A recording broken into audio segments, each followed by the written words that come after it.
So, at the very top of this page, you are going to write fiction.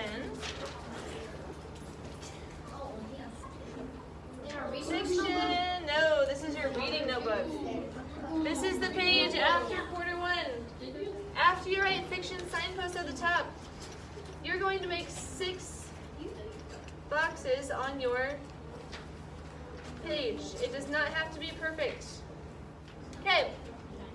Now, we have 6 boxes, and some of you may have already realized this, because if you left your resource notebook open, and you look on page 24, because that's where it says fiction signposts, there are a total of 6 fiction signposts. So that's why we have 6 boxes.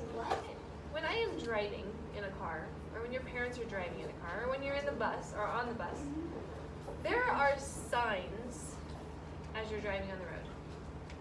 All of those signs have a meaning. There's a purpose for why that sign is there.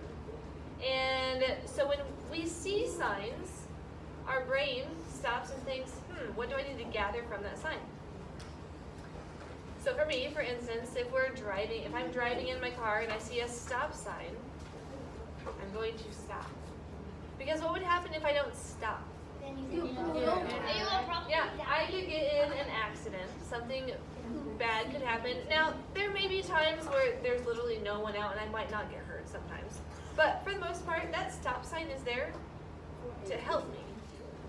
These signs are there for a reason. So there's actually other invisible type signs that you guys are going to learn about today that happen in books. Authors put these things in books to make you stop and think, to figure out why did they do that, how does that help with the story, how is it going to help me understand what's happening in the story. Okay, so I just want to show of hands, have you ever read anything? And then after you read it, your brain goes, wait a minute, what? And you have to reread it. Has that ever happened to you? You read it and you're like, huh? Okay, all right, hands down. So that happens a lot because it's your brain going, oh, there's some sort of sign there and I have to stop and figure out what it means. Now, if I go back to what I talked to you about in the very beginning of the school year, how I did not like reading, it was because I never learned what signposts were. I never learned that I had to stop and interact with my book. I just said they told me to read, so I read the words. But I never comprehended it because I was never challenged to stop and go, what does that mean? Why is that in here?